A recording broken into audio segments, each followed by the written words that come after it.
بسم الله الرحمن الرحيم الحمد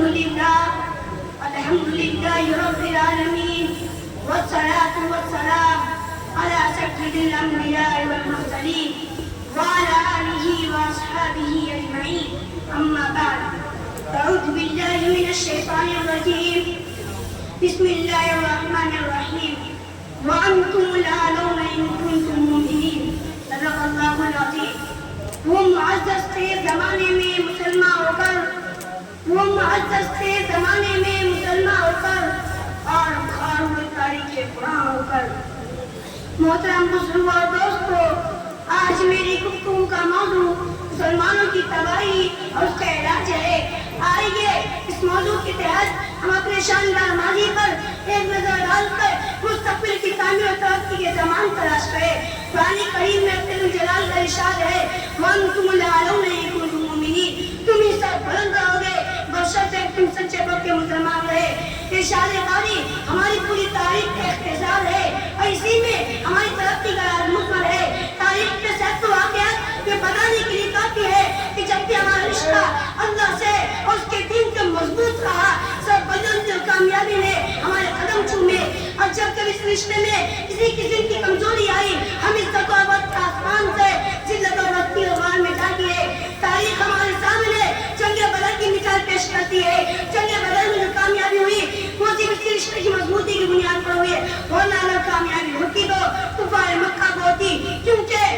کفار مکہ تقریباً 1000 تھے اور بڑے جوش و خروش کے ساتھ تھے ان کے پاس 700 اونٹ اور 200 گھوڑے ان سب کے پاس تلواریں اور دیگر جنگی ہتھیار موجود تھے خدا ابو جہل عتبہ شیبہ ولید حنظلہ عبید عاص حرب امیہ بن خلف ابی بن حارث عبد المطلب کے شجاعت کے تحت اور آج ملاقات تھے ادھر بیچارے مسلمان پیسہ اور سامان کل تعداد 313 سواری کے لیے کل 2 گھوڑے اور 70 اونٹ ہے ایک پر 3 4 آدمی سوار ہے اب آپ تو پیدل ہی سفر کر رہے ہیں اور کسی کے پاس نیز اور کمان ہے تو تلوار نہیں اور کسی کے پاس تلوار ہے تو نیز اور کمان نہیں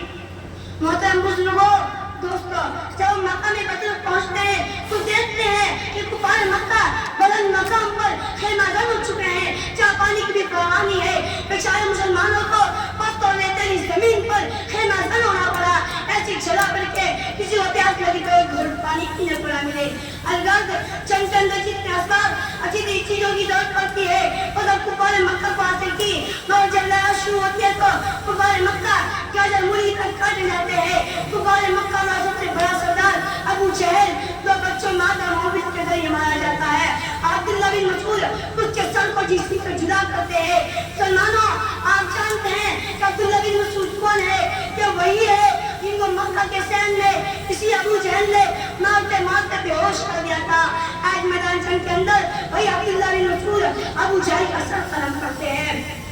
امیہ بن خلف ابو جہل کے بعد کفار مکہ کا سب سے بڑا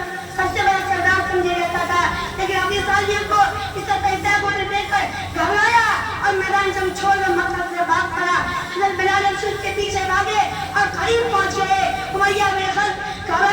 گھبرا کر گھوڑے سے گر جاتا ہے پیٹ کو اندر جاتا ہے شور مچاتا ہے معافی مانگتا ہے امن چاہتا ہے لیکن بلال شریف کے پیٹ پر پیچھے سے تلوار چلا دیتے ہیں اور اس کو جہنم نصیب کر دیتے ہیں اسلام کے نوجوانوں آپ جانتے ہو کہ بلال شریف کون ہے اسی امیہ بن خلف کا غلام ہے اسلام قبول کیا تو مکہ کے اندر امیہ بن خلف دوپہر کے وقت تپتے ہوئے ریت پر لٹا کر پتھر کی بڑی چٹانیں دیتا تھا تاکہ یہ حرکت نہ کر سکے تاکہ وہ زنجیروں میں باندھ کر چھوڑے جاتا تھا اگلے دن ان کو گرم زمین پر لٹا کر اور زیادہ زخمی کیا جاتا کہ اسلام سے بے قابو ہو کر اسلام سے مل جائے کہ یوں ہی تب تک مر جائے پیروں میں رسی باندھ کر مکہ کی گلیوں میں گھسیٹا کا جاتا ہے طرح طرح کی اذیتیں اور تکلیف پہنچائی جاتی ہے یہاں تک کہ تکلیف دینے والے تھک جاتے ہیں اکتا جاتے ہیں کبھی امیہ بن خلف کا نمبر آتا ہے ابو جہل کا نمبر آتا ہے تو کبھی اور کا نمبر آتا ہے آج میدان جنگ کے اندر وہی غلام اپنے آقا و مالک یعنی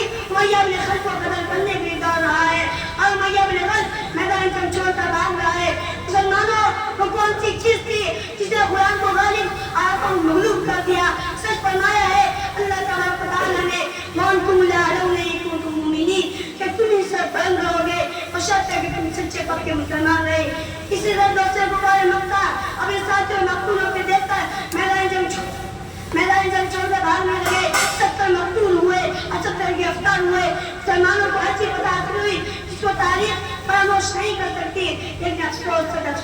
آج جہاں دیکھیے جس طرف دیکھیے وہی مسلمان خوفناک طوفان میں گرے ہوئے نظر آتے ہیں. کئی مسلمانوں کی آبرو کو پامال کیا جا رہا ہے. کئی مسلمان غلامانہ زندگی بسر کر رہے ہیں. حضرات آج ہم اور آپ ان جلوس کو نہیں جانتے. حالانکہ ان جلوس ایک وقت میں مسلمانوں کی سب سے بڑی طاقت اور حکومت کی پوری دنیا میں شان و شوکت کی شہرت تھی. آج وہاں کی حالت یہ ہے کہ ایک مسلمان بھی نام لینے کو نظر نہیں آتا. مسلمانوں کی اوپر اس طرح تباہی آئی کہ نہ صرف یہ کہ مسلمانوں کو بے گھر کیا گیا بلکہ مسلمانوں کا قتل عام ہوا. اس طرح کو اپنوں کو پامال کیا گیا. ہزاروں مسلمانوں کو اپنا مذہب چھوڑنے پر مجبور کیا گیا. زندہ مسلمانوں کو آگ میں جلایا گیا. زندہ مسلمانوں کو زمین کے اندر دفن کیا گیا. یہی وجہ ہے کہ آج وہاں کوئی کلمہ پڑھنے والی نظر نہیں آتا. ملک برما میں مسلمانوں کو بے گھر کیا گیا. مسلمانوں کو اپنا مذہب چھوڑنے پر مجبور کیا گیا. اسی پر بس نہیں بلکہ اسی ملک برما میں مسلمانوں کا قتل عام ہوا. اس سے کو ابرو پامال کیا گیا. ہزاروں جوانوں کو قتل کر دیا گیا. بے شمار عورتوں کو شہید کر دیا گیا. معصوم بچوں کو ان کی ماں کی گود سے جدا کر دیا. علماء کرام کو سخت سے سخت سزائیں دی گئی. جبکہ ملک برما میں مسلمانوں کی بہت بڑی تعداد موجود تھی. میرے محترم بزرگوں آپ کیوں نہ جائیں خود اپنے ملک کو دیکھیے کہ آج ہمارے ساتھ کیا نہیں کیا جا رہا ہے. کون سے ایسے مظالم ہیں جن کو ہم برداشت نہیں کر رہے ہیں. حالانکہ اس ملک کے اندر ہماری حکومت رہی ہے. حالانکہ ایک زمانہ تک ہمیں دنیا کی ہر چیز دی گئی تھی. کس طرح قلم بڑھاتے تھے برتر کرتے چلے جاتے تھے. باطلی کوئی قوت طاقت ہماری راہ میں حائل نہیں ہو سکتی تھی. علامہ اقبال رحمۃ اللہ علیہ نے کیا خوب کہا ہے مغرب کی وادیوں میں گونجی اذا ہماری. مغرب کی وادیوں میں گونجی اذا ہماری. تھمتا نہ تھا کسی سے سیل رہا ہمارا. میں چند باتوں پر کر رہا ہوں.